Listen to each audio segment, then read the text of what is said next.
Mesdames et messieurs, nous avons le quorum. Donc, et puis je pense que Jackie va arriver.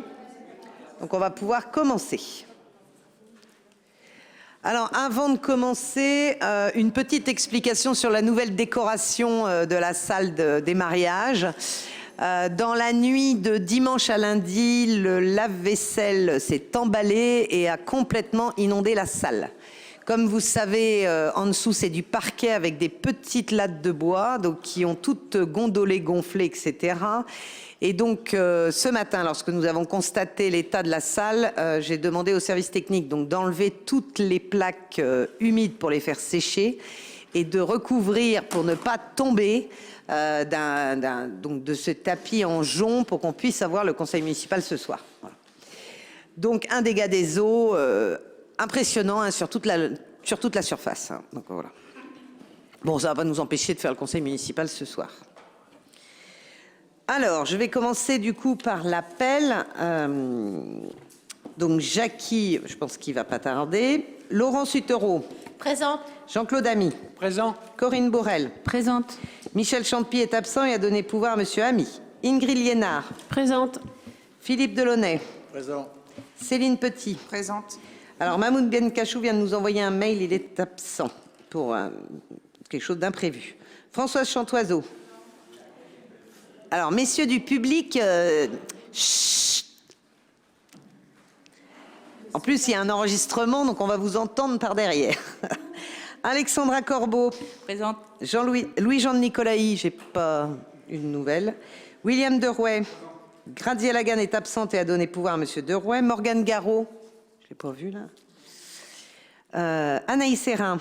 Jean Le Gallet. Oui, présent. Philippe Legrand est absent et m'a donné pouvoir. Gérard Lemoine est absent et a donné pouvoir à Monsieur Néron. Michel Néron. Pascal Renoux. Oui. Jean-Paul Tricot. Alors Annie Bouteloup est absente et a donné pouvoir à Monsieur Frison. Monica Breton. D'accord. Claude Éveillot est absent et a donné pouvoir à Madame Bouteloup. Ah, oui. Madame Breton, qui n'est pas là? Qui n'est pas là. Ou peut-être Madame Potier qui est là?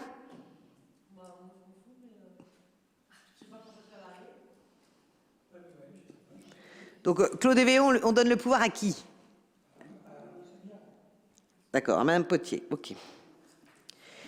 Patrice de Gunten, pas là. Roland Frison et Sonia Potier. Présente. Très bien, je passe le... Voilà. J'ai besoin d'un ou d'une secrétaire de séance. Qui était le dernier? C'est Corinne. Merci William. C'est William qui est notre secrétaire de séance. Et là, vraiment, je n'ai pas eu à insister fortement. C'est bien. Merci beaucoup William. Alors, lors du dernier conseil municipal, Monsieur Nicolaï s'interrogeait lors de la délibération sur la numérotation des parcelles pour la régularisation administrative sur le fait que les touristes qui viennent visiter le château notent sur leur application GPS ou Waze Château du Lude. Donc on a fait toutes les vérifications, il s'avère que toutes les applications amènent bien au château du Lude, à la bonne adresse. Bon, donc pas de souci. On a vérifié avec M. Nicolas. Voilà, donc pas de souci. On va passer donc à l'approbation du PV du 28 août 2023. Est-ce qu'il y avait des choses à revoir sur ce PV? Oui. Par rapport à la signalétique handicapée, j'avais posé une question parce qu'il y avait une place sur le marché. Sur la place, il y a 2 places handicapées devant la poste, il y a une place handicapée devant 8 à 8, et il y en avait une devant la malle-poste, mais qui ne comportait pas le panneau réglementaire. Et donc j'avais posé la question, vous m'avez répondu que l'entreprise qui fait le traçage revient en octobre, et les panneaux seront mis à l'issue de ce traçage. Or, cette place a été supprimée. Et le marché, notre commune est une commune un peu vieillissante. Le jour du marché, il n'y a qu'une place handicapée devant 8 à 8. C'est quand même fort dommage qu'on ait réduit et qu'on ait enlevé cette place, qui était quand même respectée, même si elle n'était pas valable juridiquement.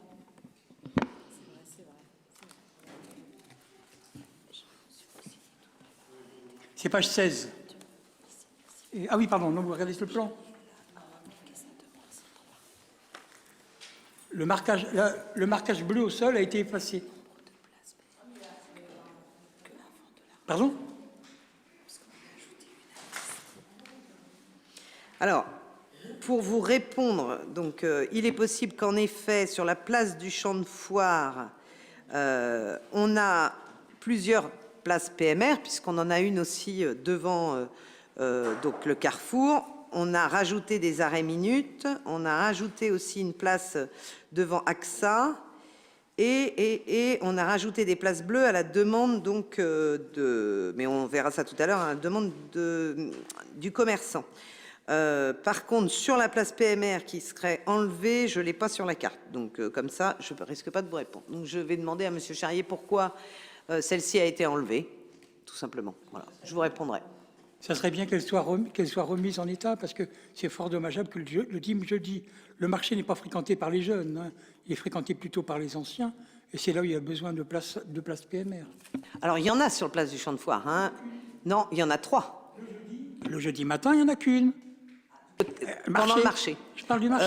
Alors oui, presque, enfin 2, parce qu'il y en a une aussi du côté de l'ancienne Maison Labbé, mais en effet, la personne peut arriver par Carrefour. Donc ça fait 2, mais j'entends qu'elle soit moins visible, celle-ci. OK. Bon, je note et je vous répondrai en fonction de ça. Et tout à l'heure, on va voir de toute manière l'aménagement des nouvelles places. OK. Sinon, en dehors de ça, sur le PV du 28 août, rien de particulier. Très bien. Je vous propose de le passer aux voix. Qui vote contre? Qui s'abstient? Je vous remercie. Alors, l'ordre du jour d'aujourd'hui, donc nous avons en affaires générales la convention d'occupation temporaire, implantation en hauteur d'équipement de télérelève. Nous avons un point aussi sur la loi APER. En affaires financières, le rapport définitif de la CLECT, l'admission en non-valeur, marché de construction de 3 bâtiments industriels, c'est le lot couverture bardage. En urbanisme, nous avons la numérotation de la nouvelle gendarmerie et puis des informations diverses. Donc, on va commencer par les affaires générales. Et donc, c'est la convention d'occupation temporaire, implantation en hauteur d'équipements de télérelève d'objets connectés. Alors, en fait, le département de la Sarthe est venu nous voir dans le cadre avec Sartel. Vous savez que c'était l'entreprise qui a posé la fibre dans le département. Et donc, aujourd'hui, ils ont fini de poser la fibre sur l'ensemble du département. Maintenant, ils proposent de mettre des relèves de capteurs qui s'appellent passerelle LoRa, qui est constitué d'un boîtier et d'une antenne radio placée à l'extérieur. L'idée, c'est de développer la domotique, de la domotique qui ne passe pas par la fibre, mais qui passe par les ondes. L'idée, sans doute, c'est si on avait une panne de fibre, on pourrait avoir aussi des télérelèves en fait via les ondes. Donc, ce qu'ils nous demandent aujourd'hui, c'est de pouvoir poser une antenne sur la mairie du Lude. Et nous avons pour ça une convention et la redevance annuelle est de 100 €. Alors, sachez quand même, c'est pas dedans, mais je vous donne l'information, que cette antenne est branchée à l'électricité et qu'en gros, on aura sans doute 100 € d'électricité à financer par an. Donc, nous allons recevoir 100 €, mais nous allons sans doute dépenser 100 €. Voilà. Bon, mais ça n'empêche que ça fait partie du maillage territorial du département et que ce serait dommage que la ville du Lude n'en fasse pas partie. Voilà.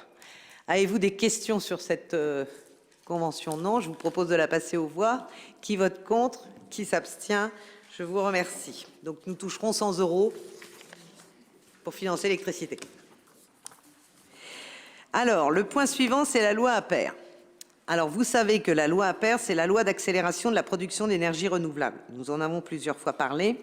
C'est une loi qui a été réalisée pour accélérer en fait le déploiement massif des énergies renouvelables en France. L'objectif étant d'arriver à 100% de production d'énergie par rapport à notre consommation en 2030, voire 2050.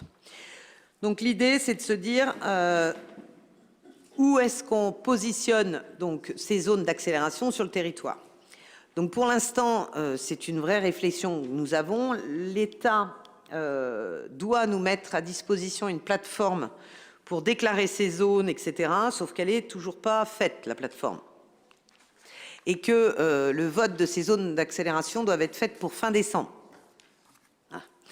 Donc, bon, on va quand même continuer à travailler, même si on n'a pas forcément les outils. Là, aujourd'hui, ce qu'on vous explique, c'est que notre objectif, par rapport à l'échelle du PETR, puisque c'est le Pays Vallée du Loir qui porte notre plan climat, L'objectif, c'est 42% d'ici à 2030 de production d'énergie renouvelable de chaque commune pour arriver à 100% d'ici 2050. Bon, l'objectif, c'est d'augmenter les énergies renouvelables, mais c'est aussi de faire en sorte qu'on consomme moins, parce que sinon, on n'y arrivera jamais si on continue à consommer plus. Donc, il y a un double travail, la production et la consommation. Nous devons donc définir avant le 31 décembre ces zones d'accélération d'énergie renouvelable, et dans ce cadre-là, nous devons délibérer donc en conseil municipal. Mais avant de délibérer, nous devons concerter la population. Alors, ce n'est pas une consultation comme on connaît d'habitude, c'est une concertation. Alors, la différence, c'est quoi? C'est qu'une consultation, nous devons avoir une enquête publique, nous devons avoir un enquêteur public qui vient, etc. Bon, là, c'est de la concertation, c'est-à-dire nous devons informer la population par tous les moyens que nous avons des zones d'accélération que nous allons définir. Donc, on n'a pas encore défini ces zones, mais par contre, on va voter ce soir le mode de consultation. Donc, ce qu'on vous propose, parce que c'est une durée de 15 jours, ça va aller vite, hein. Ce qu'on vous propose, c'est d'afficher tous nos zonages que nous aurons définis sur tous les panneaux d'affichage extérieur de la mairie et de nos structures.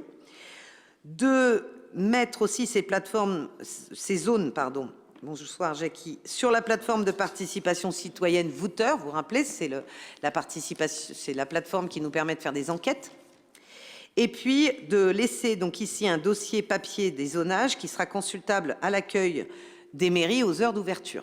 Donc quand on dit des mairies, ce sera disponible sur la mairie d'Issy et sur la mairie du Lude, évidemment, puisque le zonage, c'est sur la commune nouvelle, donc sur l'ensemble des 2 communes. Voilà. Avez-vous des questions par rapport à ce mode de consultation? Non, ça vous va? Bon, on n'a pas d'autres solutions de toute manière aujourd'hui pour communiquer auprès des citoyens.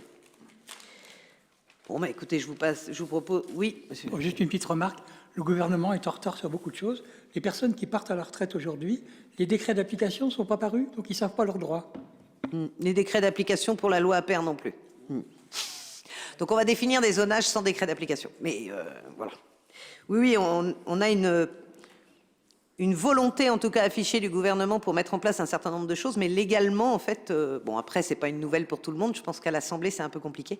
Mais voilà. Et du coup, les décrets d'application et les lois ne suivent pas. Mais en tout cas, voilà, nous avons rencontré la préfecture et on ne nous donne pas beaucoup de choix, même si, comme je l'ai dit au préfet, moi, je veux bien qu'on délibère en décembre sur les zones d'accélération, sauf que ces zones d'accélération doivent être faites sur un site ministériel qui n'existe pas encore.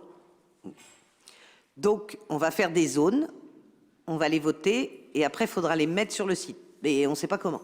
Donc, ça va être compliqué quand même. Mais bon, on va y travailler et on aura bientôt une proposition à vous faire. Une remarque encore. Est-ce qu'il pourrait y avoir une réunion possible, non? Une réunion ouverte au public? Une réunion publique? Non. Ben non, parce qu'une réunion publique, en fait... c'est de l'information, hein, Monsieur Frison. C'est-à-dire qu'on informe des zonages, mais si le public vient en disant « je ne suis pas d'accord sur le zonage », on ne peut pas, en fait. Par contre, sur le dossier papier des zonages, ils pourront marquer un mot qu'on transmettra à l'État. Voilà. Mais nous, en tout cas, on ne pourra pas répondre.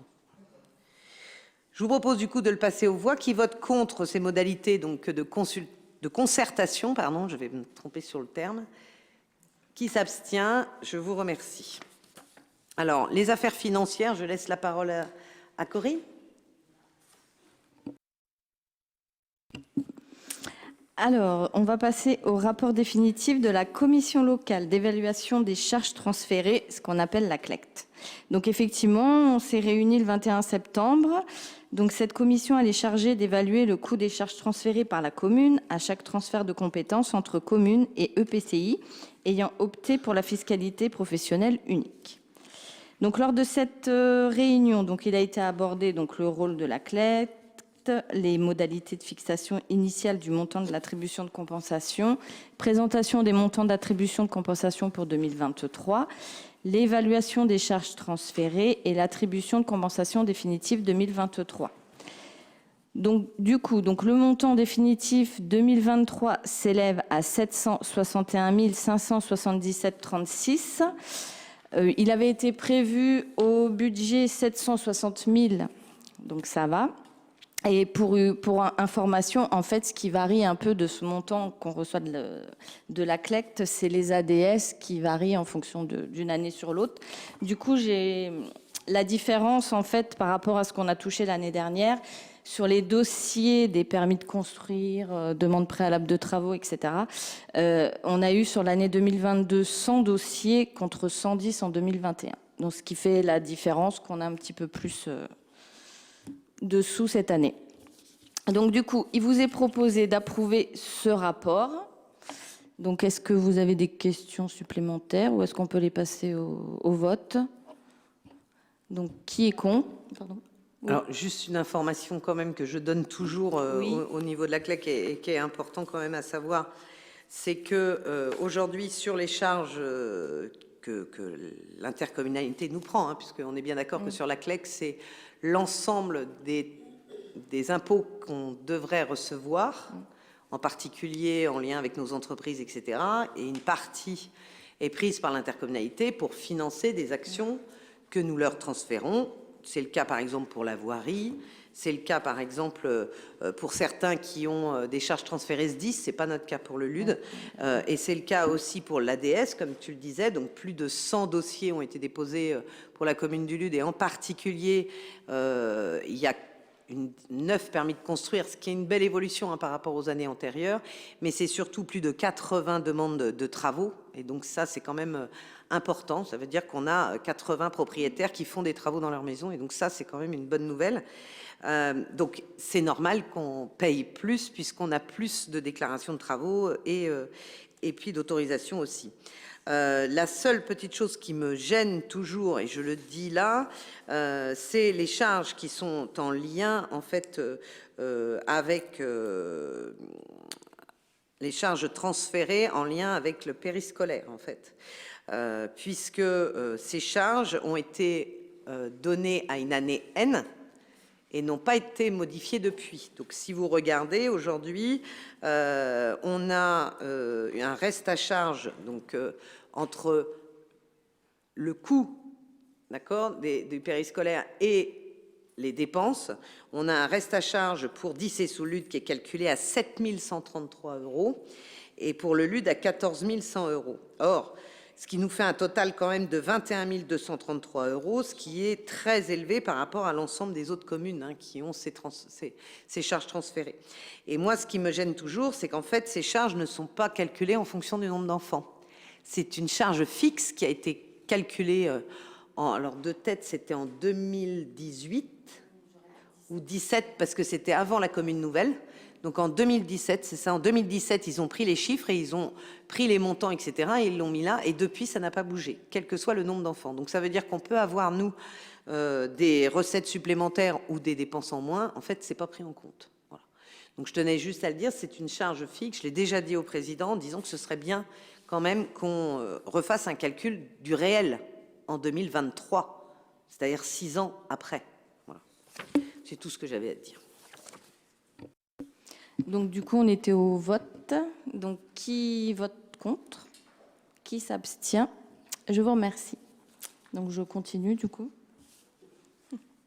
Donc dans une admission en non-valeur de produits irrécouvrables. Donc ça, c'est sur le budget de l'assainissement. Donc le trésorier, Monsieur Delcros, demande donc cette mise en non-valeur, sachant que toutes les opérations visant à recouvrer ces créances ont été diligentées par Monsieur le Trésorier, receveur municipal dans les délais réglementaires, considérant qu'il est désormais certain que ces créances ne pourront plus faire l'objet d'un recouvrement. Donc il nous est donc proposé d'admettre en non-valeur les titres de recettes faisant l'objet d'une demande pour un montant de 192 €. Donc ça correspond à 3 contrôles assainissement, il me semble. C'est ça, 2 à 60 et 1 72. Voilà, c'est ça. Donc qui est contre? Qui s'abstient? Je vous remercie. Après, je vais prendre la main pour le marché de construction. Donc, je fais un petit historique. Nous avons construit 3 bâtiments industriels dans la zone des Tourelles. Et vous vous rappelez que nous n'avons pas signé la fin des travaux puisque nous avions une entreprise qui avait fait des malfaçons sur le bardage. Donc, nous avons relancé l'entreprise plusieurs fois. Il y avait un certain nombre d'irrégularités qui étaient importants et du coup un retard dans la réception des travaux, logiquement. Voilà. Et donc, on a normalement, en fonction de notre cahier des charges, des pénalités à appliquer aux entreprises qui ne réalisent pas les travaux correctement et qui, surtout, nous apportent un retard dans la réception des travaux.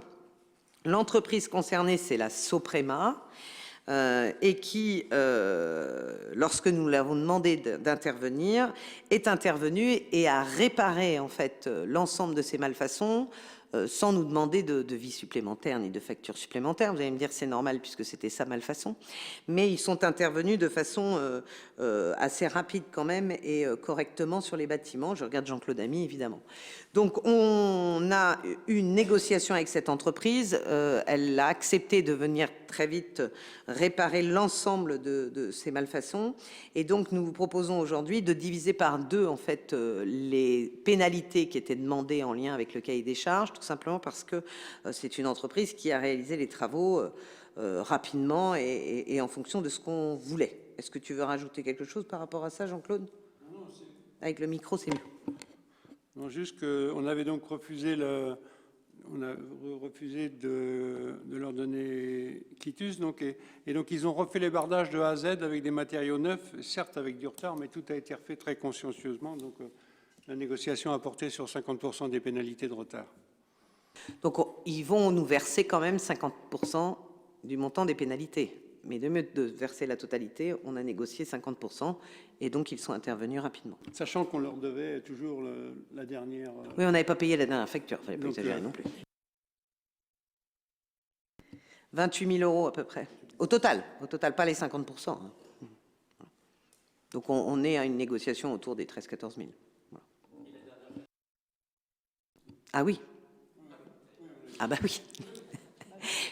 Elle n'était pas réglée parce qu'on ne voulait pas que... Parce que finalement, la facture était plus élevée que les pénalités. Donc, enfin, voilà.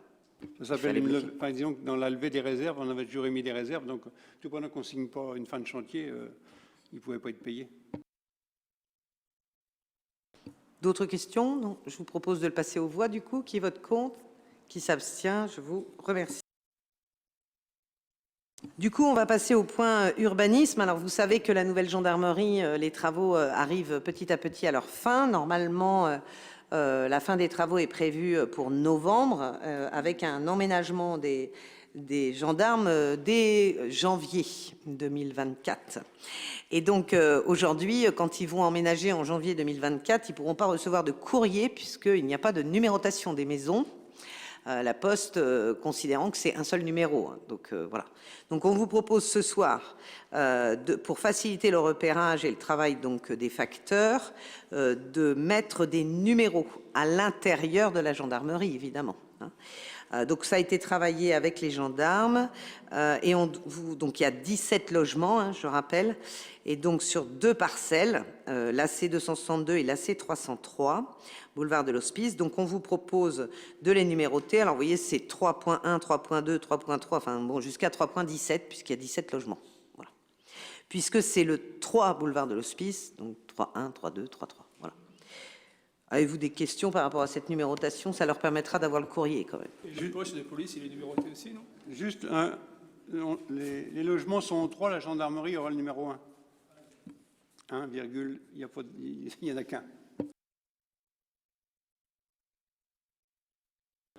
Bon, je vous propose de passer aux voix cette numérotation. Qui vote contre? Qui s'abstient? Je vous remercie. Bien, bah écoutez, on a bien avancé sur nos conseils municipaux puisqu'on a quasiment terminé. On va passer aux informations diverses. Donc, je voulais vous informer qu'en date du 12 septembre 2023, j'ai signé le marché de viabilisation de la zone des Tourelles. Donc, je vous rappelle, ce sont les terrains derrière les bâtiments économiques qui nous permettra d'avoir des terrains constructibles pour des entreprises. Donc, on a eu un lot VRD, donc vous voyez avec les montants, et puis un lot Télélec. La maîtrise d'œuvre est assurée par Pragma Ingénierie et le montant des totals des travaux est de 228 190,82 TTC et c'est 14% inférieur à la prévision des 265 000, ce qui nous arrive extrêmement rarement en ce moment à l'ouverture des plis. On est plutôt sur plus 20% que moins 14. Voilà. Donc c'est plutôt une bonne nouvelle. Ensuite, donc on va avoir un nouveau système il était demandé, donc ça va être mis en place. On a parlé tout à l'heure avec Françoise, un nouveau système d'automatisation de l'ouverture et de la fermeture du cimetière. Vous savez qu'aujourd'hui, nous avons un agent qui ouvre le matin et qui ferme le soir. Pourquoi on a ce système-là? Tout simplement parce que lorsque le cimetière n'est pas fermé, nous avons des habitants bien vivants la nuit qui se promènent dans le cimetière et qui nous posent de sérieux problèmes. Donc, pour empêcher le vandalisme, nous avions mis une organisation en place pour ouvrir le matin et fermer le soir. Sauf que c'est très coûteux pour la ville puisque c'est un agent en fait qui doit faire la démarche le matin et le soir. Voilà. Et donc, du coup, nous avons décidé d'automatiser cette ouverture et cette fermeture, comme la plupart des cimetières d'ailleurs aux environs du Lude. Donc, l'objectif, bien sûr, c'est de réduire le vandalisme et d'éviter le déplacement de nos agents. Donc, elle va être automatisée dans les prochains mois, au plus tard le 1er novembre 2023. Donc, les portes du cimetière 1 et 2 s'ouvriront de manière automatique aux heures d'ouverture du cimetière et resteront physiquement ouvertes toute la journée. Les portes se refermeront automatiquement aux heures de fermeture du cimetière. Dans le cas où un administré serait resté dans le cimetière, on ne sait jamais, en dehors des horaires, donc il y a un bouton à l'intérieur qui permet quand même d'ouvrir en dehors des heures du cimetière si vraiment la personne est coincée dedans. Et puis, donc voilà. Donc c'est un coût pour la commune, mais quand on a fait le ratio entre l'automatisation et le temps RH, ça valait le coup quand même, en espérant évidemment qu'on n'ait pas de problème technique. Dans le cadre de la nouvelle nomenclature comptable M57, lors de la séance du 3 avril 2023, nous avons autorisé la mise en place de virements de crédit. Donc, on voulait vous informer aujourd'hui sur les travaux sur bâtiments divers. Nous allons transférer 5 000 € justement des dépenses pour le cimetière puisque le coût de l'automatisation est de 5 000 €. Pour rappel, donc le vendredi 13 octobre, à partir de 18h30, on a le visionnage du court-métrage réalisé dans le cadre de la résidence paysage, mais Jean va peut-être en reparler tout à l'heure. Et donc on a une projection dans l'ancien Translocker, suivi de l'inauguration de l'association Le Ronsard à partir de 19h30 sur place, avec diverses animations. On profite pour faire un petit coup de pub quand même. On a la fête des plants de l'automne, le 21 et 22 octobre 2023, dans les jardins du château de Manoir de Laurière, route de Noyant, 10 et sous Lude au Lude. Et c'est important parce que c'est une première cette année. Et l'idée, c'est d'avoir une fête des jardins en juin, c'est-à-dire sur la période printemps, et puis une fête des jardins à l'automne. Donc ce serait une fête qui, si elle fonctionne bien, sera renouvelée tous les ans en lien avec la fête des jardiniers. Voilà. Donc il y aura des exposants de pépiniéristes évidemment et nous allons appuyer de notre logistique cette manifestation comme on le fait aussi pour le week-end des jardiniers. Une information sur les nouvelles zones bleues. Vous avez sur table les nouvelles zones bleues. Alors, l'explication, c'est que depuis quelque temps, nous avions des zones blanches, des zones bleues, des zones handicapées. Nous avions toutes sortes de zones avec des couleurs qui étaient quand même bien passées. Donc l'idée, c'était de mettre en œuvre cette zone bleue, puisqu'aujourd'hui, elle n'était pas en œuvre, sauf quelques gendarmes parfois qui mettaient des prunes sur la zone bleue. C'est arrivé. Donc il faut qu'on soit plus opérant sur cette situation. Sauf que nous avions dans notre analyse tellement de zones bleues sur le centre-ville que de toute manière, on n'aurait pas réussi à les juguler puisqu'il y en avait trop par rapport aux zones blanches. Donc l'idée c'était de retravailler donc l'ensemble du secteur, ce que vous avez sous les yeux. Donc on vous a mis les zones bleues et les arrêts minutes avant et après. Donc si on prend la première page sur la place de François de Nicolaï, donc c'est-à-dire devant la mairie, nous avions toute la place en zone bleue. Aujourd'hui, vous voyez, il n'y a plus que les places pile devant la mairie, les autres repassent en zone blanche. D'accord ? Nous avions donc la rue du Château en zone bleue qui repasse en zone blanche. Nous avions autour de la mairie aussi les places de l'hôtel de ville, donc des zones bleues que nous repassons en zone blanche tout en gardant des zones bleues quand même nécessaires pour les commerçants. L'idée, c'est bien que les véhicules ne s'y stationnent qu'1h30. D'accord ? Donc voilà. Et puis nous avons rajouté aussi des arrêts minutes et des places handicapées. vous le voyez, en fait, c'est marqué sur les plans. Ensuite, vous avez l'autre partie, donc, qui est rue de l'Image, où là, nous étions tout en zone bleue sur cette partie-là. On a moins de commerce et globalement, on n'avait pas besoin d'autant de zones bleues. Donc, nous avons enlevé une partie de zone bleue. Par contre, on en a gardé donc, devant les commerces et puis on a rajouté des arrêts minutes devant la boulangerie. Et puis, nous avons aujourd'hui une nouvelle commerçante aussi qui s'y installe. Donc, il faut aussi qu'on ait la possibilité de se garer. Et puis, enfin, ensuite, vous avez la place Neuve et la rue du Bœuf, où nous avions beaucoup de zones bleues. Donc, on en a gardé aussi devant les commerces. Là-haut, on a rajouté une PMR. On en a enlevé devant la maison des services, mais on a rajouté donc des zones blanches. Et puis, on a laissé en zone bleue, par contre, la place Neuve, qui est un lieu quand même, voilà, avec des commerçants tout autour. Ensuite, sur la dernière partie, donc la place du Champ de Foire, nous avons rajouté des zones bleues qui n'existaient pas sur cette place du Champ de Foire à la demande des commerçants pour pouvoir avoir en effet des stationnements ponctuels, puisque sinon on avait des stationnements à la journée. Donc on en a mis devant le Carrefour, devant AXA, et on a aussi mis des arrêts minutes devant le Carrefour qui n'existaient pas avant, et puis avec la place PMR évidemment. Voilà. Et puis on a l'interdiction de stationner. Alors je suis en train de chercher parce que il n'y a pas la rue. On est devant l'auberge.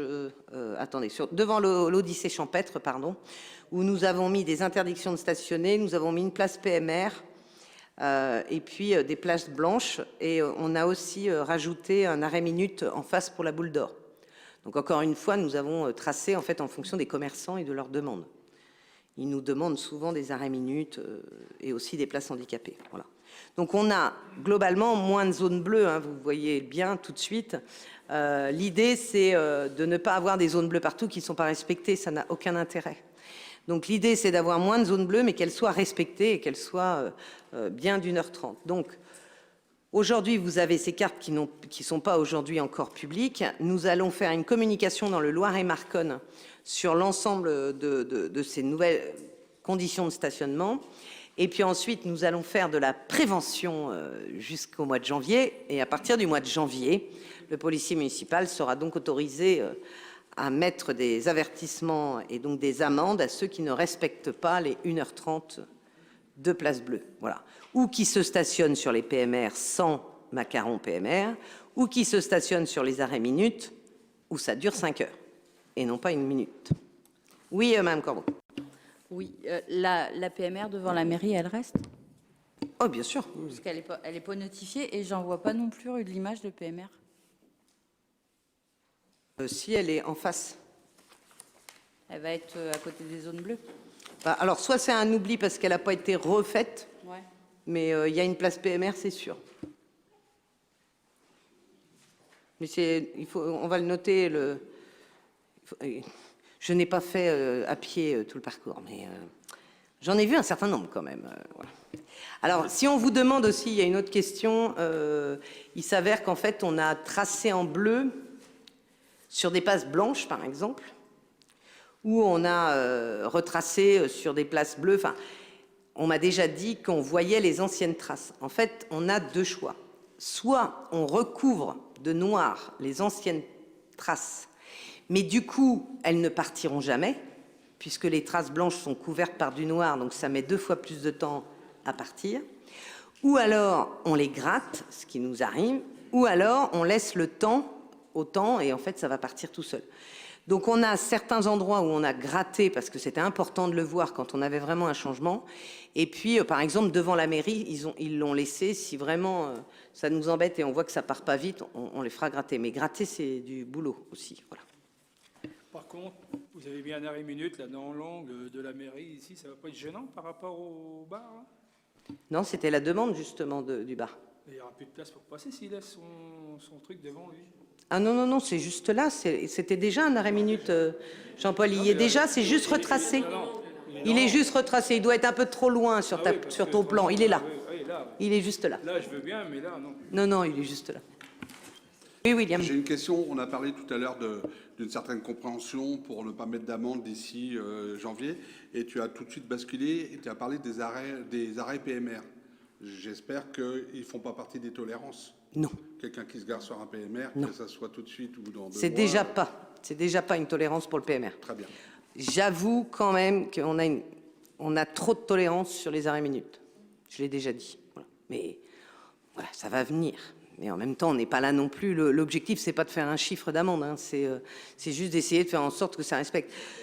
Je rappelle quand même, et là Philippe peut intervenir, tout le plan qu'on a fait aujourd'hui et toutes les demandes de zone bleue, etc., on a été voir tous les commerçants. C'est les commerçants qui nous demandent les arrêts minutes, les zones bleues, parce qu'ils voient des véhicules qui se garent devant chez eux et qui restent toute la journée. Et donc, potentiellement, les clients ne viennent pas. Donc, c'est vrai que l'objectif, c'est quand même de soutenir le commerce en centre-ville. Madame Levert, vous essayez de me dire quelque chose depuis 10 minutes. Une information quand même à prendre en compte, c'est que le policier municipal a expliqué la situation de la période de tolérance, le temps que la population soit informée, etc., puis s'habitue aux nouvelles répartitions.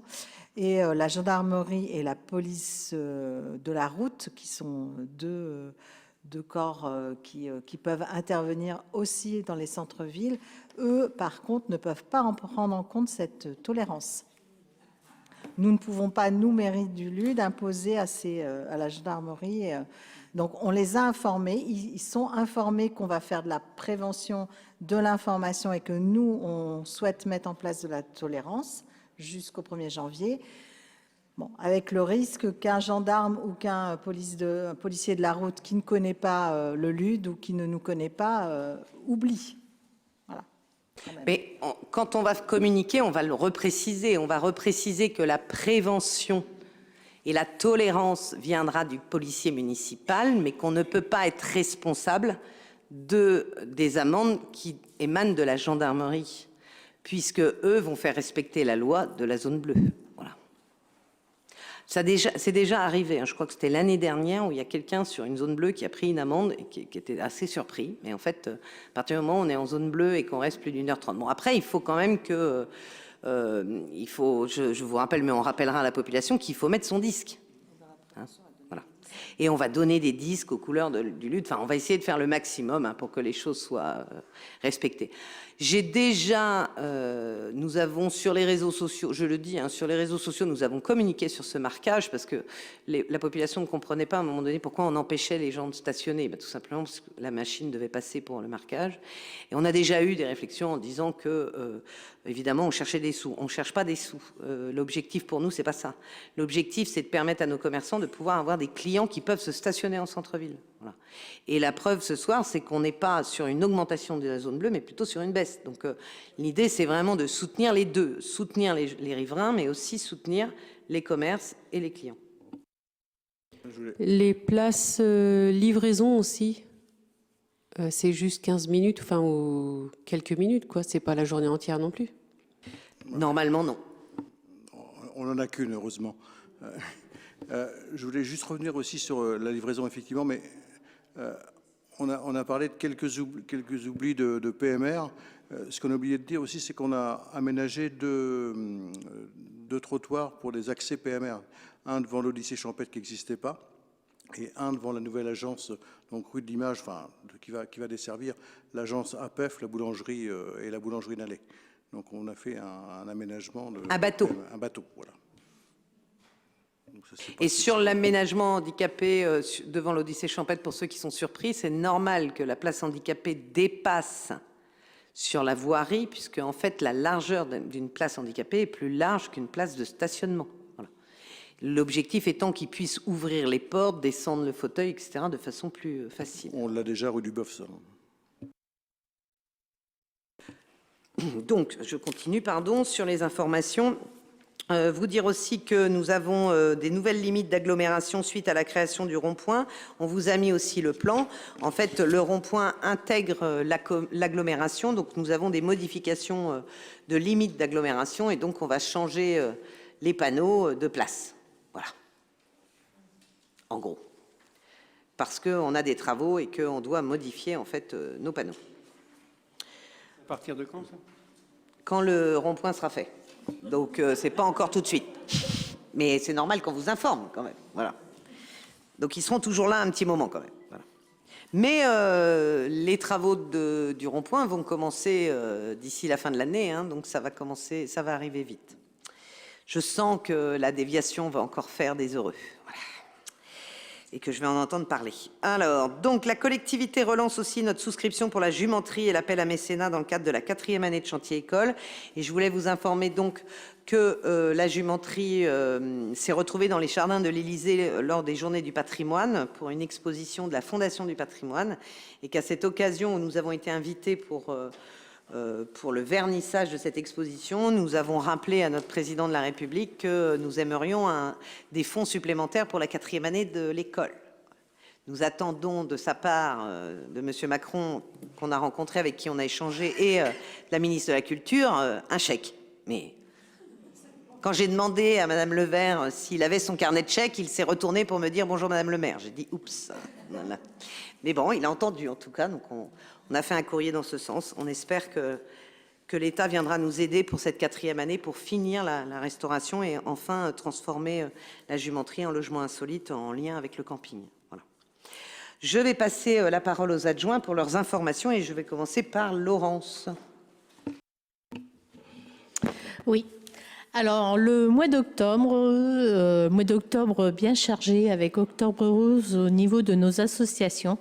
Donc, le jeudi 5 octobre, ça sera un don libre avec le Rando Club Ludois qui vous propose un parcours de 9 à 10 km. Le départ est à 14 h à l'ancienne gare au coworking. Après, le samedi 7, pareil, ça sera un don libre organisé par le karaté de 10h30 à 11h30 dans la salle de dojo au gymnase. Ensuite, le mardi 10 et le mardi 17, le badminton organise une séance de 20h30 à 22h30 au gymnase. Pareil, ça sera pour don libre. Ensuite, nous avons le vendredi 20 octobre. Tout à l'heure, j'ai dit le 20 septembre.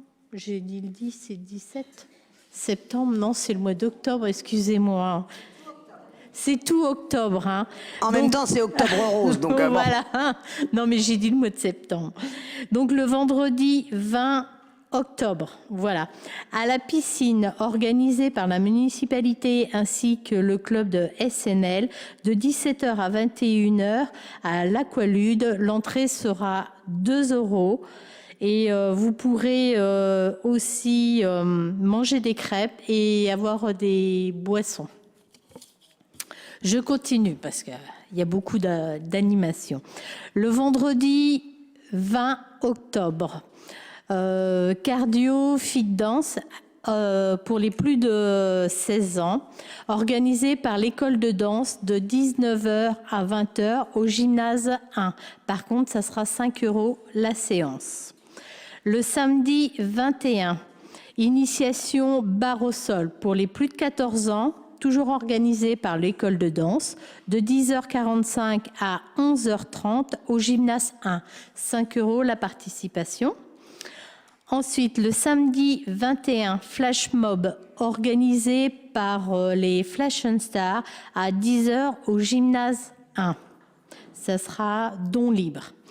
Et le 22, nos folies ludoises organisées par Courir au Lude à partir de 11 h, 6 € le parcours de 5 km. Voilà. Et merci à toutes les associations de participer à Octobre Rose. Pour rappel, nous organisons Octobre Rose pour la lutte contre le cancer du sein. Non, mais parce qu'on m'a demandé, il y a des petits nœuds roses partout en ville et on me dit, mais qu'est-ce que c'est? Qu'est-ce que c'est? Ah ben c'est Octobre Rose. Et il y en a un gros devant la mairie d'ailleurs. Très bien. Monsieur Ami. Nous procédons actuellement à l'installation de containers semi-enterrés place du Mail. 2 fois 3 flux, les ordures ménagères, les emballages et le verre. Elles devraient entrer en service fin octobre.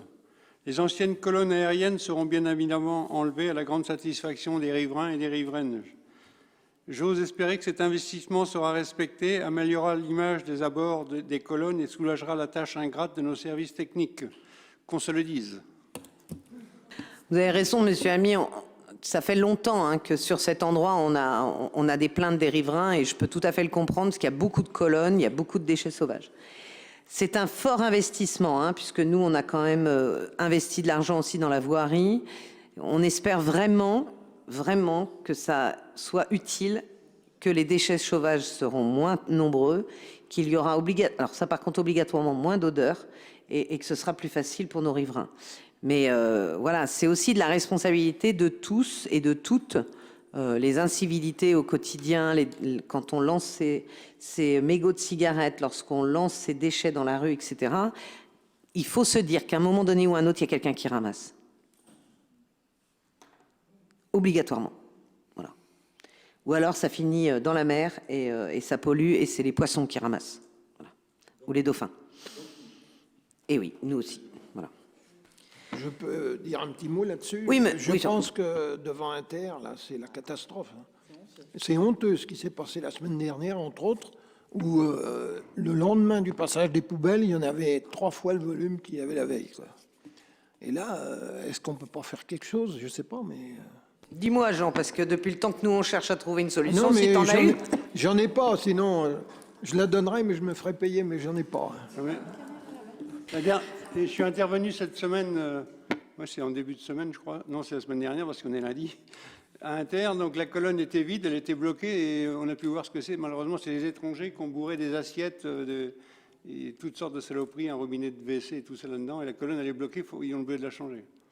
C'est pas des Français, donc on ne peut même pas verbaliser. 15 kilos et non des 30. Quand on arrive avec des sacs comme ça ne rentre pas dans le conteneur. Voilà, t'es plus à 30, t'es à 50 ou à 100 là. Oui, je sais. Avec les caméras, on ne peut pas découvrir qui fait ça. Alors, il faut quand même savoir que la vidéoprotection, elle est dans certains endroits, mais pas partout. Oui, mais devant Inter, elle y est, là.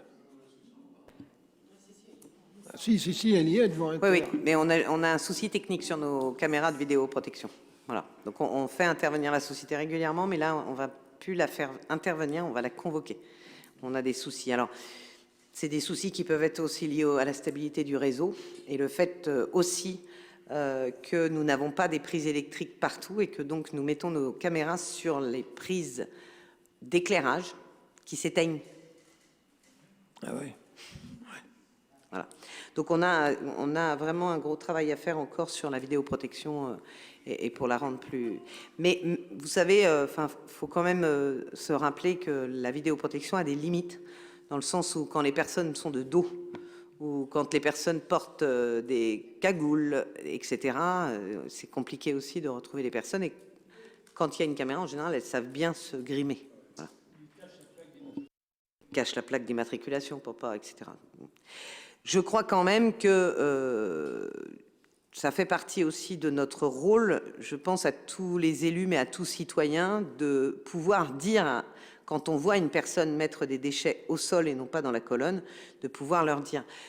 Tu parles d'Intermarché, moi je peux donner l'exemple aussi, pas très loin d'ailleurs du syndicat, pas très loin de la rue du Parc, ce qu'on appelle la rue des Akènes, où aujourd'hui on a un voisin qui a un mur derrière et qui ne peut pas manger dans son jardin quand il fait beau, parce que l'odeur est infecte, parce que les gens posent tout au sol. Donc c'est vrai que là, ce sont des vraies difficultés, des endroits qu'on ne peut pas mettre des enterrés à ces endroits-là, où on ne peut pas faire passer le camion parce que les rues sont beaucoup trop étroites et le camion ne passe pas. Ou alors il faudrait enlever tous les stationnements en fait pour qu'ils puissent passer, ce qui n'est pas possible non plus pour les riverains. Donc voilà, on a toutes ces difficultés techniques-là que les gens ne se rendent pas compte. C'est rare, mais vous savez tous où j'habite, place du gymnase, enfin place du parking du collège. Et samedi, entre midi et 14h, il y a un lave-vaisselle qui a été déposé. Et ben, il n'y a pas de nom dessus. C'est pas celui de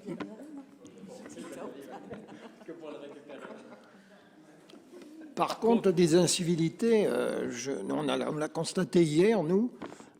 Il y avait beaucoup de voitures qui stationnaient puisqu'on avait notre congrès. Les voitures ont pris le passage piéton pour rentrer sur le parking et il n'y a pas un moyen d'empêcher que les voitures franchissent ce passage-là? C'est nouveau, Ouais, ça.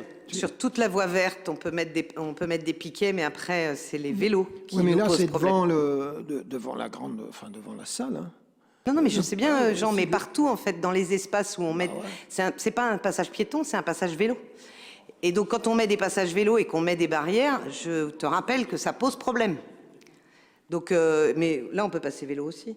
Mais du coup, c'est vraiment compliqué. Donc après, les barrières, on peut pas. On peut mettre des plots, mais je vous rappelle qu'on a mis des plots rue Doré qui ont été bien écrasés il n'y a pas si longtemps que ça.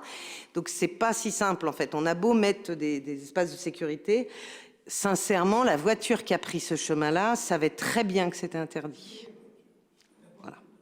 Donc malheureusement, les incivilités en véhicule sont de plus en plus nombreuses. Les personnes qui prennent l'essence interdit, etc., et qui ne respectent pas les règles, on en a de plus en plus, malheureusement. Bien, monsieur Ami, du coup... Pardon, je vais revenir un petit peu sur les déchets, là. Moi, je vois qu'il faudrait que le syndicat, vous preniez un peu d'initiative. Les gens qui viennent de Dissé, tous les samedis, moi, je ramasse les cartons. Et tu prends du rond-point, de la zone industrielle jusqu'à la déchetterie. Le jour, j'en ai ramassé 5 cartons. Ils s'envolent de la... Ils viennent avec la remorque et rien de bâché. On perd ça d'un bout à l'autre. Alors tu prends à peu près de chez Mme Richard jusqu'au rond-point, tu envoies partout des cartons. Ah, ça, c'est pas normal. Ça. Ah, je sais pas, on va quand même pas offrir les bâches aux gens. Que la personne qui est à la déchetterie qui leur dise, mais attendez, vous avez dû perdre des cartons. Les mecs, ils viennent comme ça, ils suivent que ça tient. C'est comme les déchets verts. Hein. Pareil. Mais c'est pareil. Le jour un tuyat, moi, enfin chez moi. Très bien. Monsieur Ami, vous continuez sur la... Non, c'était bon. Bon, bah, pardon. Monsieur Delaunay, on perturbe avec les poubelles. Là. Alors, après une belle saison 2022, le camping a fermé ses portes hier à midi, ainsi que la guinguette courant le 20 septembre. Et une belle saison 2023 quasi équivalente à 2022. Sur le plan économie, après l'ouverture de l'agence APEF rue de l'Image, tous les projets qu'on avait évoqués le mois dernier sont toujours en cours. Juste donc pour vous dire que vous allez avoir ça bientôt, et j'imagine que les journalistes aussi, il y a l'inauguration de la PEF qui est prévue le 18 octobre de tête. Et nous avons l'inauguration de Monsieur Madame vendredi. Là. Monsieur Madame, c'est le nouveau magasin et restauration à la place du Vulcano, Jean. Voilà. Et enfin, sur l'attractivité, je vous rappelle la date du prochain marché de Noël, le dimanche 3 décembre. Je sais pas. C'est Madame Monsieur. Pardon. Chez oui. Madame Monsieur. Madame Monsieur, oui. Voilà. C'est dans l'autre sens. Rue Doré. Voilà. Bien, Madame Petit.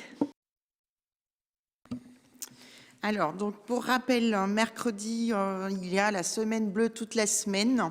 Donc, à l'occasion, le département offre le film Les Volets Verts avec Gérard Depardieu, donc, qui est offert par le département, ainsi que le verre et la collation après. Ça débute à 15h, mais les portes sont ouvertes à partir de 14h. Donc, pour ça, c'est bon.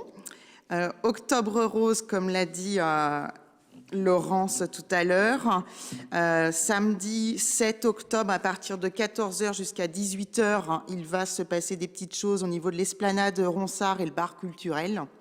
Donc, à partir de 14h, il y a le discours de Madame le maire qui fait un petit flash mob après, bien sûr. Oui. On veut voir Madame le maire faire ça quand même, pour Octobre Rose. Présence du bus palpation mammaire, donc information et autosurveillance. De 14h... Ça aussi, je dois essayer. Après, t'es libre. De 14h à 18h, réalisation d'une œuvre collective, donc les papillons roses à la microfolie. balade en triporteur avec À vélo sans âge, vidéo sur le cancer du sein dans le bar culturel avec des interventions de professionnels de la santé. Il y aura aussi également un stand qui sera tenu par The Fashion Star, donc présentation de l'action en faveur d'une jeune Sartoise atteinte d'un cancer. Comme vous pourrez voir, elle est très jeune, donc à n'importe quel âge, on est touché. 14h15, initiation à la marche nordique organisée par le club randonnée du Lude. Donc rendez-vous à 14h15 pour un échauffement à la marche nordique. De 15h à 16h30, initiation aux danses Renaissance, donc organisée par le Lude Renaissance avec une vente de coussins cœur qu'ils ont fabriqués eux-mêmes. De 15h30 à 17h, gym douce. Et à 17h30, il y a l'interprétation de chants roses, clôture avec chœur de femmes organisée par l'association Le Ronsard. Ce sera sous forme de dons libres. Et bien sûr, tout ce qui est récolté sera reversé à l'association La lutte contre le cancer du sein. Et je profite à l'occasion, comme l'a dit un petit peu Madame le maire tout à l'heure, de féliciter le service technique parce que franchement, ils ont fait un bel arche au-dessus de la mairie, plus le marquage au sol. Ils ont bien travaillé. On voulait que ce soit rose, c'est rose. Voilà, merci.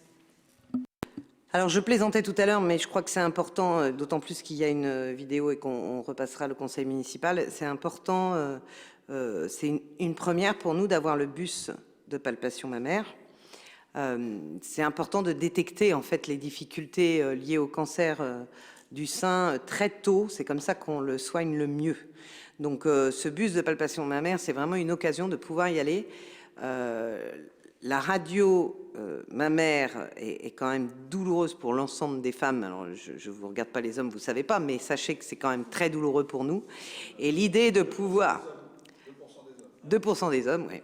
Mais donc c'est très douloureux et du coup, le fait de pouvoir avoir une palpation mammaire qui est beaucoup moins douloureuse et qui permet quand même de se rassurer ou de détecter très tôt le cancer du sein est important. Donc c'est bien qu'ils puissent venir au Lude. Voilà. Vu les problèmes qu'on a pour se soigner aujourd'hui, c'est bien que ça vienne vers nous. Voilà. Monsieur Le Gallais. Oui, c'est moi. Ah si, pardon, Jean, juste, je vous rappelle quand même, parce que Céline n'en a pas parlé, mais je vous rappelle que nous allons avoir notre repas de Noël qui va arriver pour tous nos anciens. Et j'en parle parce que hier au congrès départemental, il va nous en parler Jean, quand je suis arrivée dans le gymnase, la première question qu'on m'a posée à peine arrivée, c'est là qu'on va manger pour Noël. Voilà. Donc je peux... Ah bon, d'accord. Donc un petit retour en arrière. Pour le mois de septembre 2023, le cinéma, une fréquentation très faible. Nous avons projeté 6 films pour 68 spectateurs et une recette brute de 331 €. Une déception aussi, le cinéma senior n'a amené que 7 spectateurs. Alors c'est peut-être à revoir l'organisation de ces films, mais bon. Un problème technique qui a empêché la protection du film Oppenheimer, reprogrammé une semaine après, mais avec seulement 4 spectateurs. Et nous avons eu un film sans spectateurs. Alors, le culturel, le 22 septembre pour l'ouverture de 16 ans, 50 personnes ont été présentes à la microfolie et au cocktail. Pour le spectacle, ce coup-ci, je ne vais pas faire la faute de l'autre fois, de U2, pardon, et je recommence, voilà. J'ai du mal, hein, c'est bon, U2, 61 spectateurs.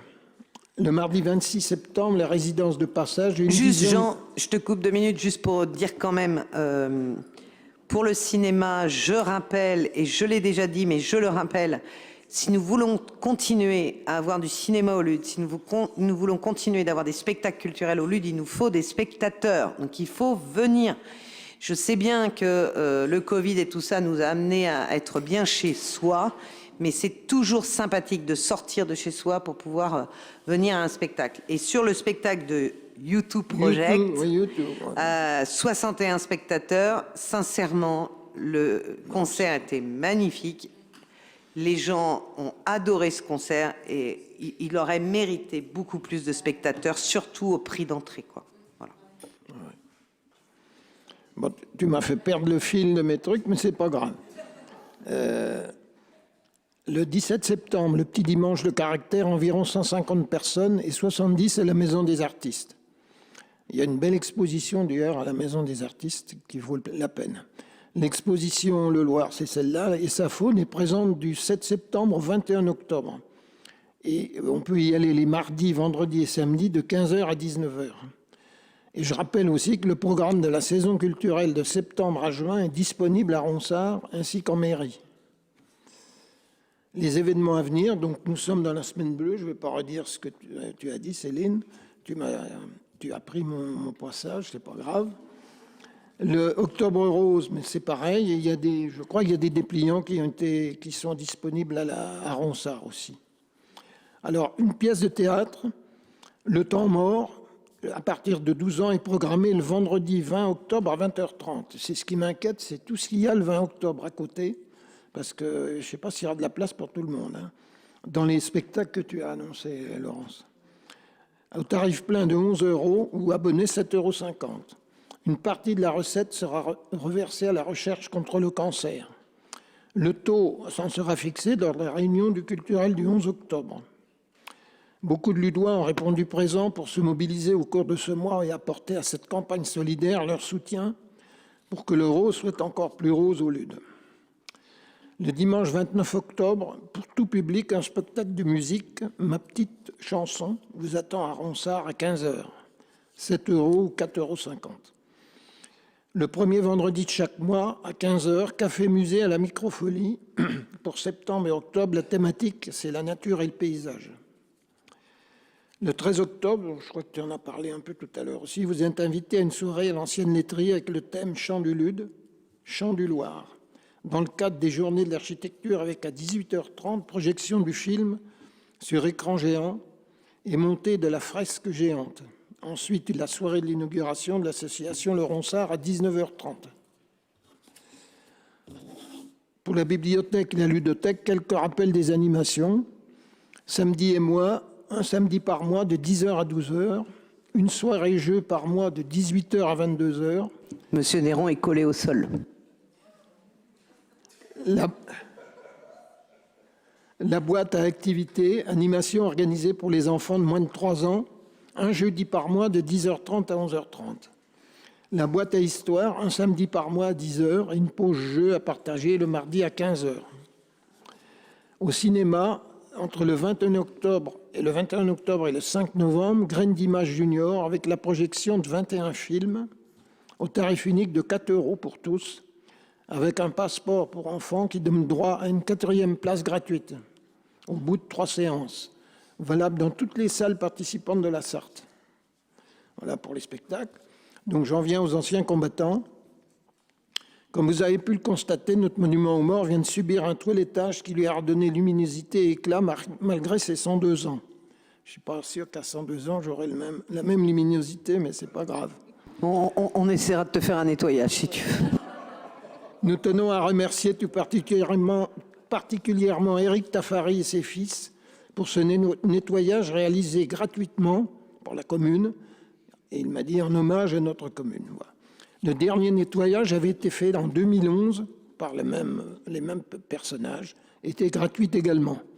Et j'ai vu une photo où on voit Jean-Paul Tricot d'ailleurs tenir pas le pince, le manche, mais presque. Hein. Alors effectivement, on pourrait dire qu'il faut le faire, mais il faut être très prudent parce que il ne faut pas le faire trop souvent.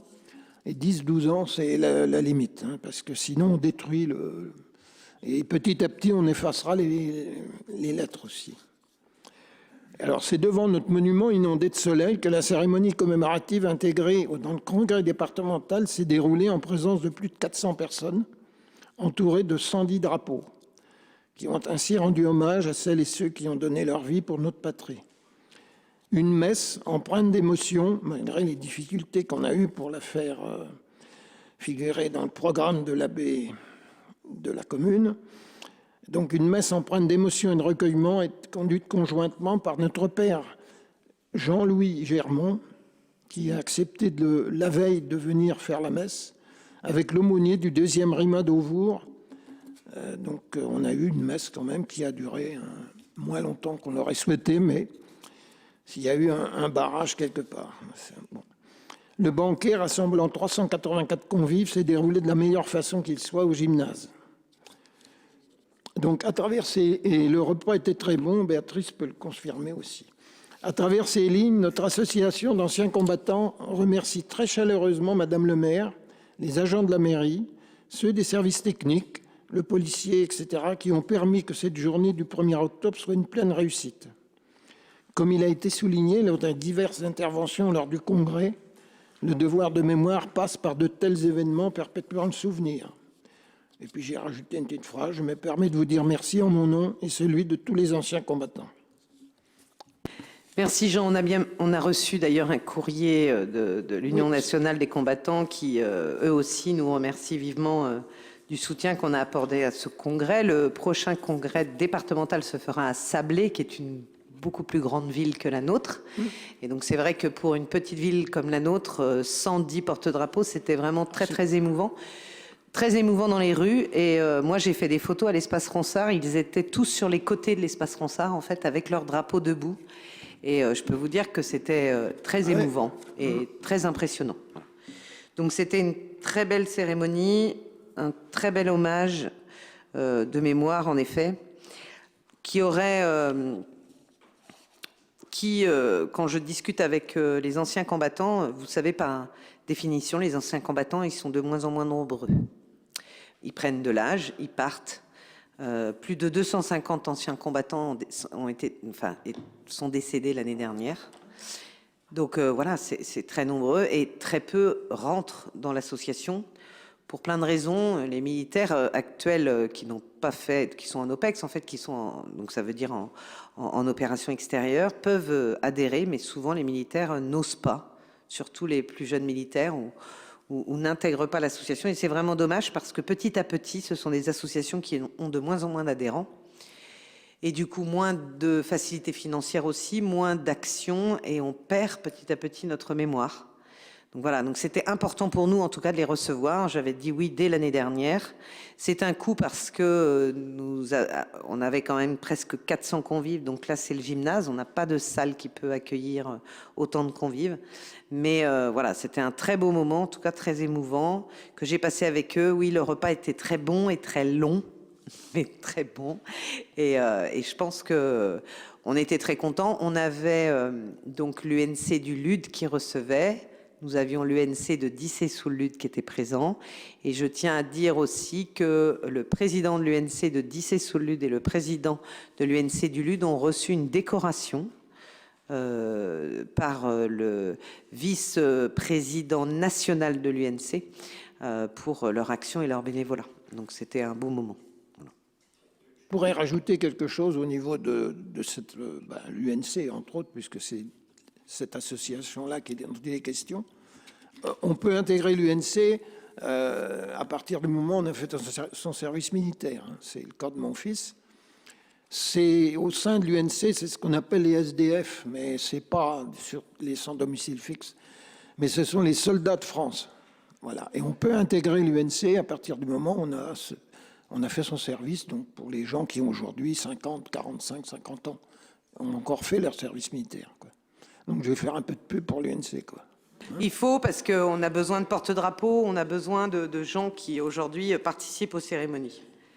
Et on a eu la musique de recueil qui nous a suivis. Bon, j'aurais préféré celle du LUD, mais voilà, c'était la musique de recueil qui nous a suivis le dimanche sur la cérémonie. Voilà. Très bien, tout le monde, tous les adjoints sont intervenus. Bah, vas-y, prends le micro. La rentrée scolaire s'est bien passée dans toutes les écoles. Les élections pour le CMJ a eu lieu le 25 septembre 2023 et 13 élèves ont été élus. 3 élèves de l'école Sainte-Anne, 5 élèves de l'école Brassens et 5 élèves du collège Les 80. Pas d'élèves de l'école Les Louperviers, sachant qu'il n'y a pas de CM2 et les CM1 n'ont pas voulu se présenter. Une journée d'intégration a eu lieu samedi 30 septembre avec 11 élèves où Claire Dereau, Annie Bouteloup, Morgane Garot et moi-même étaient présentes. on a élu le maire, et cette année, c'est encore une femme. C'est Elsa Denou qui a été élue. C'est tout à fait normal que ce soit une femme. Non. Félicitations en tout cas à mademoiselle le maire, puisque là on peut dire mademoiselle la maire ou mademoiselle le maire. Un peu moins gai, je tiens quand même à partager à tous ici mon inquiétude sur les effectifs de l'école des Louperviers à Dissé-sous-le-Lude. Nous avons perdu un certain nombre d'élèves à la rentrée et je suis très inquiète pour l'année prochaine. On se battra comme on s'est battu l'année dernière pour garder les 2 classes, mais je crois qu'il faut que les parents en prennent conscience dès maintenant, parce que voilà, on va encore, à mon avis, être en difficulté en fin d'année. Voilà. Merci beaucoup Ingrid. Bah, écoutez, si tout est bon, je vous propose de passer aux questions. Lors de l'avant-dernier conseil, nous avons évoqué les friches et vous nous avez expliqué les évolutions radicales de leur traitement liées au changement climatique. Cependant, vous nous avez indiqué être contre le principe des friches fleuries. Or, de nombreux retours nous laissent à penser que votre position pourrait être isolée. Serait-il possible d'évaluer l'avis du Conseil sur cette question? Alors, Monsieur Frison, je suis tombée des nues à cette question parce que c'est tout le contraire que j'ai dit, donc vous avez dû très mal me comprendre. Donc, je vais lire un message des services techniques, hein, parce que là, eux aussi, ils sont tombés des nues. Alors, concernant la question numéro 1 de la minorité sur les friches fleuries, bien au contraire, il s'agit de la politique de la ville et cela a été présenté dans son dossier lors du dernier jury de villes et villages fleuris, en précisant que la ville du Lude possédait des espaces à vocation naturelle, dont la définition est un espace laissé libre. Cas du secteur se trouvant en face de la piscine, à côté du camping, site une naissance, un arbre, terrain se trouvant rue de la Bonne-Sirasière, après la déchetterie municipale, le lotissement de la Croix-Blanche à Dissé, etc., etc. Aujourd'hui, on a de nombreuses prairies fleuries, friches fleuries, si vous préférez, et c'est un vrai choix municipal. Donc, je ne sais pas d'où ça vous est venu qu'on était contre, et en effet, si j'étais contre, j'étais isolée, puisque c'est une obligation pour être ville et village fleuris d'avoir des prairies fleuries. De ne pas tondre. Mais vous aviez dit, vous, que vous étiez... Bah, écoutez, je me rappelle quand même que vous étiez contre le fait des prairies fleuries, comme il y a à l'entrée du Mans, par exemple, où la friche a été... où on a mis des fleurs, quoi. Pas du tout. Bon. Alors, je m'en excuse, j'ai mal compris. Au contraire, on en met beaucoup. Et au contraire, la discussion qu'on avait, c'était, et je me rappelle bien avec Mme Bouteloup, par exemple, où on a laissé dans le lotissement des friches fleuries et que Mme Bouteloup nous demandait de tondre parce que justement, ça faisait trop d'herbe. Mais en fait, l'objectif, c'est aussi de garder la fraîcheur des sols, c'est aussi d'avoir des insectes, etc. Voilà. Donc voilà. Excusez-moi l'incompréhension. La question suivante, elle tombe puisque vous y avez répondu sur la zone bleue. Des événements ont eu lieu sur le site Candia. Y a-t-il eu une commission de sécurité préalable à la réception du public, comme la loi l'exige? Si oui, pouvons-nous avoir communication du procès verbal? Bon, je vais faire une petite blague, Monsieur Frison. En général, on n'est pas irresponsable à la mairie du Lude. Donc, on fait quand même les choses dans l'ordre.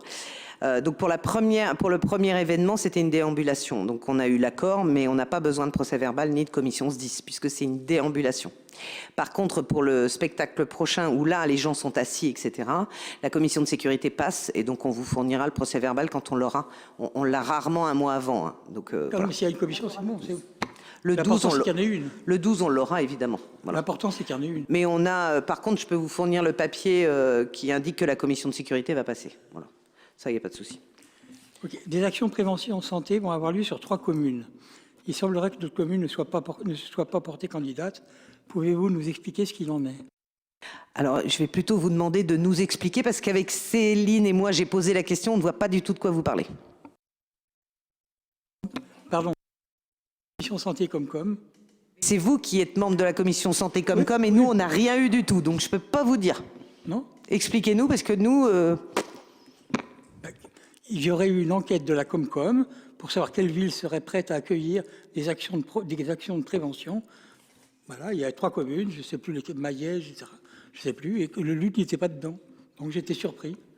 Alors Céline, ça ne me dit rien du tout. Et... Moi non plus, on a fait des recherches avec Cécile et on n'a aucun mail qui nous parle justement de ce projet. Donc je ne sais pas si le questionnaire il était à toutes les communes ou si ça a été des communes choisies.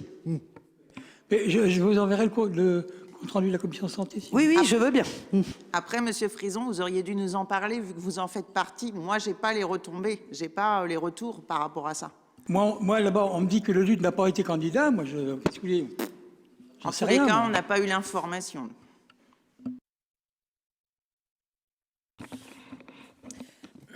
Des habitants de Dissé se sont plaints du manque d'entretien du parking du stade.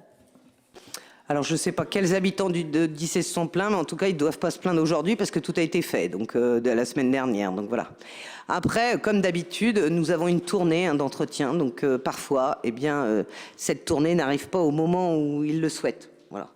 Et si, je le dis quand même, et si parmi ces habitants de Dissé, il y a celui qui m'a agressé sur le marché du Lude en me hurlant dessus parce qu'il y avait 3 petites plantes qui touchaient à son portail, eh bien, il peut sortir, comme je lui ai dit au marché, avec sa cisaille et couper avec son petit ciseau les 3 petites plantes qui touchent à son portail sans m'engueuler vertement au marché.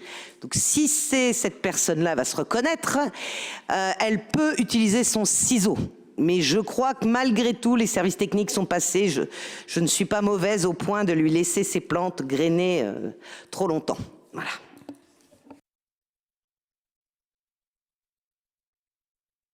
Pas d'autres questions? Écoutez, messieurs, dames, je souhaite qu'on puisse rénover notre salle et qu'on puisse retrouver notre beau parquet bientôt.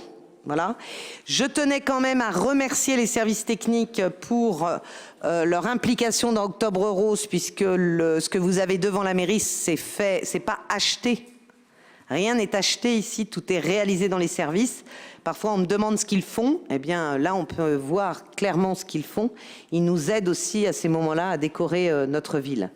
Donc, je tiens à les en remercier, parce que c'est quand même un moment important.